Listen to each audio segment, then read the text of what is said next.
Welcome YouTube. This is going to be another PTR patch note for Heroes of the Storm that dropped February 21st today, or dropped today. We're not having a cam on today just because I got home from work, so I wanted to do a quick patch note review for you guys. I was expecting this patch to drop, whether it be soon or early next week, based on how quickly these patches have been dropping. Special note, I haven't really, I've skimmed it, but I have not read a lot of it. So this is going to be new to me for a lot of this stuff. But let's get right into it. I have a lot of thoughts about this patch and just everything going on with the game right now. So let's go ahead and start out. Unsurprising, Ariel is going to be getting a nerf, decrease to the amount of energy stored from 50 to 40%. After the most recent Ariel change, it definitely makes sense that they were going to nerf it. She was very much first pick, first ban worthy. She was pretty OP, so I'm very happy to see her. As much as I love Ariel, the nerf was very much needed, in my opinion. Dehaka, another character that needed a nerf. Dehaka is going to be one. Dark Swarm damage reduced from 52 to 48. Obviously, a good change here. Hero Stalker, this is the big one right here. Essence gain is not increased when hitting more than 2 heroes. Essence gain now requires Dark Swarm to hit 2 heroes. This is going to be pretty massive because, you could get Essence in the solo lane by picking Hero Stalker. That's no longer going to be the case. You're going to have to hit 2 heroes, which means it is only useful in team fights now. So, when Dehaka joins team fights, it could be a useful talent. It'll be interesting to see if this is still the talent to pick. It's definitely, you're only getting essence from hitting 2 heroes. If you hit more than 2 heroes, you're not getting extra essence, and it will only activate if you hit 2 heroes. So I'm assuming it still works if you hit more than 2, um, but it's just not increased past what it normally would be. Someone will have to test it out and let me know, but I assume it still will work even if you hit more than 2, you just don't get extra essence. Lurker Strength cooldown reduction reduced from 3 to 2 seconds. This is a big one right here. Feeding Frenzy is now a Gambit talent. Cooldown reduction is now a Gambit bonus starting from 1.5 second cooldown. Each death lowers this by 0.25 seconds up to 3 times. Pretty massive. Feeding Frenzy was a very popular talent. The fact that they're making it into a Gambit is pretty good for it. It is obviously the nerf that Dehaka needs. It doesn't seem, I'd have to see what it is before. I think 1.5 might be the normal cooldown anyway, so it's definitely good. This was the old Gambit, which is obviously removed. Paralyzing enzymes now reduces drag targets healing by 40% while drag is active in 2 seconds after. This actually could be a go-to now. A level 7 40% heal reduction is pretty massive. You have to think Varian's heal reduction is at level 13. Decker, I believe, Decker does have Emerald at level 7, so that he does have a heal reduction in himself. But drag cooldown is, obviously on a relatively short cooldown as it is. So this is pretty massive. This being on a level 7, this could be your new go-to talent on Dehaka. This is actually pretty big in my opinion. Ferocious Stalker damage reduction bonus from 60 to 50%. Good. Movement speed reduced from 125 to 120. Tunneling claws. I feel like this isn't huge. It's only 5%. It's still a pretty big movement speed. We'll have to see how much of a difference it makes. I've always said that Dehaka's level 16s in general are pretty underwhelming. Tunneling claws is generally your go-to. And I've always felt like Dehaka, for as OP as he is, not that he needs super viable 16s, but for level 16s, I feel like his has always been a little bit underwhelming. And Contagion now also reduces the damage of isolation by 60%. Um, so that means that I guess it doesn't do. I mean, you never really used it for the damage. You used it for the silence, so that I don't think this is the biggest deal in the world. So this is pretty big. I've been saying this for a while. Kharazim.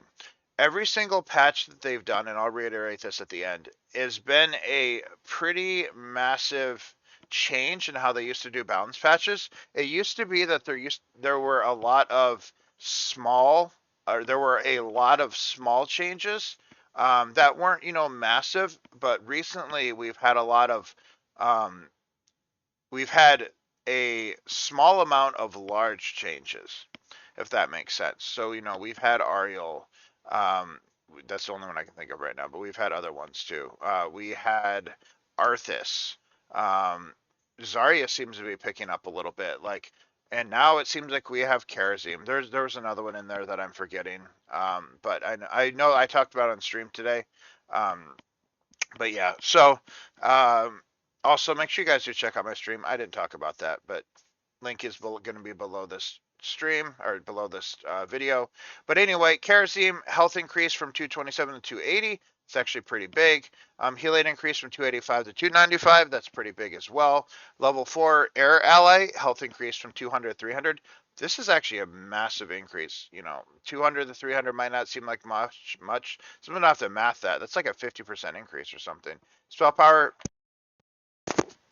power increase from 15% to 20%. Divine Palm duration increase from 3 to 4 seconds. This is huge. How often do you have to wait out the palm to kill your target? This is huge. Palm, I mean, 7-sided is always pretty good, but this is a massive change for Palm. Massive buff. Sixth Sense now starts expiring after stun expires instead of as soon as the stun is applied. So that's pretty good. And Epiphany cooldown increase from 60 to 70 seconds. Mana restored increase from 33 to 70%. That's actually pretty big. Obviously the cooldown, but this is pretty big. Lucio, Q cooldown increase from 7 to 8 seconds. Mana cost increase from 30 to 45. So slight nerf on his Q. Accelerando. Time to maximum increase from 4 to 6 seconds. So Lucio nerfs. High 5 cooldown increase from 20 to 25. Heavy casters now also prevents push off from hitting multiple targets. And up the frequency cooldown reduced from 0.4 to 0.3. So Lucio getting a nerf here. This is definitely applying to the higher ranks, the upper echelon of Storm League. Lucio is not anything that is that threatening in silver gold rank where I reside, but he's definitely somebody who I know sees a lot of play at the upper elos, so I think this is going to be a very good change for that. People who play up there will have to tell me. Tyrael, level 13 Law and Order, fix an issue where maximum bonus capped at 4. This cap has been increased to 15. Did we get to the bug fixes? No. That is just an issue. Like, it seems like this is the bug fixes, but I feel like this should be in with the bug fixes. Whitemane Inquisition Prayer. After basic attacking an enemy hero 3 times, Whitemane also gains a stack of Inquisition Prayer. Okay, that could be pretty good. I don't know a lot about Whitemane, but this seems like a good buff. Rework for level 13 Scarlet Wrath now also restores 0.5% mana to all Zeal targets. That actually could be pretty good. Whitemane players will have to tell me how good this is. As a level 1, this seems pretty massive, so we'll have to see exactly how massive it is. On to the bug fixes. We'll kind of skim through these pretty quick. Fix an issue that causes some effects to not display correctly on target dummies in sandbox and try mode. Fix an issue that causes some movement speed bonuses to display incorrect value in the target. The Brawl. Deathwing's Cataclysm no longer starts on cooldown in arena mode. Obviously, Brawls just came back in the last patch, so that's a good change. Braxis Holdout fix an issue causing Archangel's visual effects to register as a pingable objective. While Sky fix an issue that caused the Triggerloff shield emit to grant allies. Granted to allies increase the pilot self-healing score and absorbing damage. Heroes Abathur level 10. Clones of Kharazim that have selected Insight now treat the quest as completed. Interesting. So now when you clone something, its quest is going to be considered done.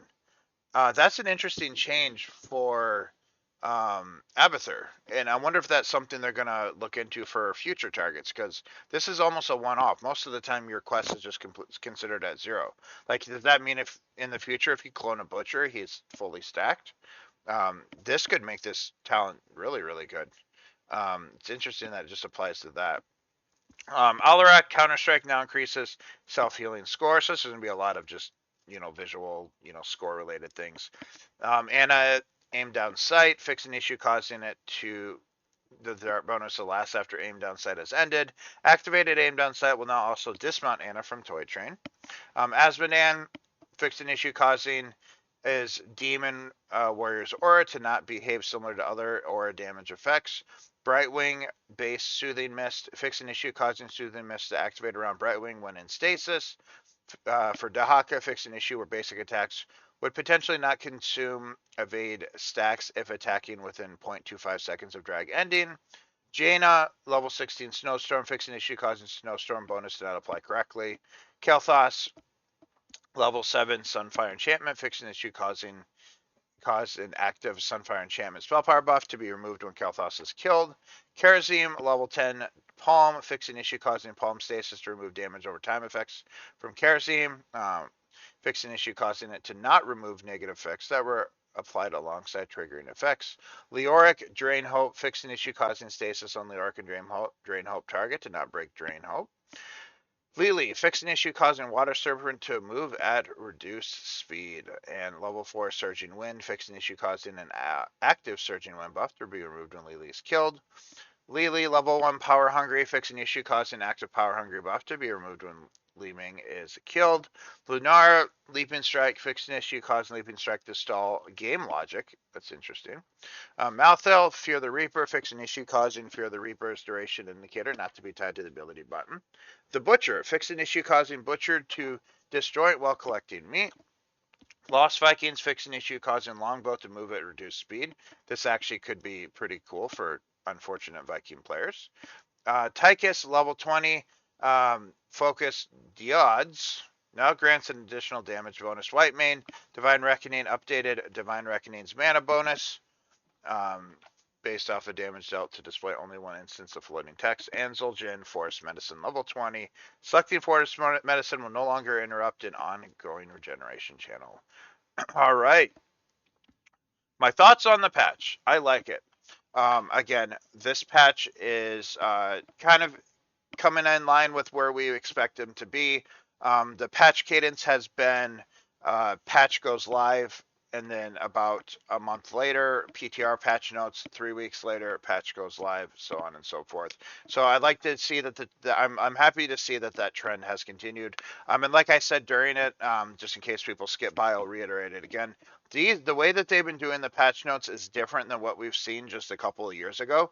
A couple of years ago, we used to see a large amount of hero changes, but they were small number tweaks. So they were like a large amount of small changes, which weren't that impactful, but now we're getting a small amount of large changes. And because of that, we've started to see some small meta shifts, which we haven't really seen in years. Most recently, Ariel came back into the meta. She was first pick, first ban. I've been seeing a lot more Zarya. Whether or not the Zarya, needs to be played remains to be seen. Arthas got a big change. It didn't seem like it did a ton for him, but this is them trying stuff. So I want everyone to keep that in mind when they're seeing these changes. And some of these potentially substantial changes, they're not all going to stick, and that's just how it is. And even before that, we had Hogger nerfs, we had Junkrat nerfs, we had Rhaegar nerfs.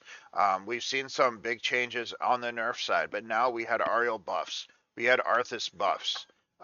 We had there was another one I'm forgetting that someone in the comments will probably point out.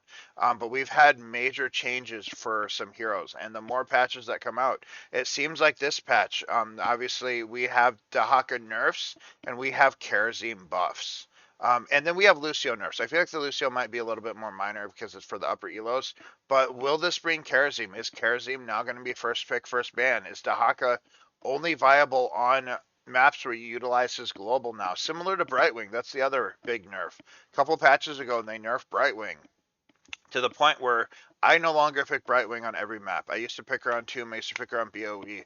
I really only pick her on maps that I can utilize her global now. Is that the boat Dehaka's going to be in? These are massive, potentially massive changes. I want to know what your guys' thoughts are in the comment. Again, this is very good changes. I'm very excited for this patch to go live and see where it goes with the game. Obviously, with the article that has come out recently about the game going on Game Pass, no real information about when. Speculation was February, but that's all just speculation. But if that turns out to happen, these patches are going to be very good. They brought back brawls. Like I said, the biggest thing I want for this game, bring back events. They brought back brawls. They've done a lot of things for the game.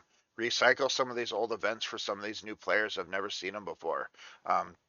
But again, this is going to be my patch note review.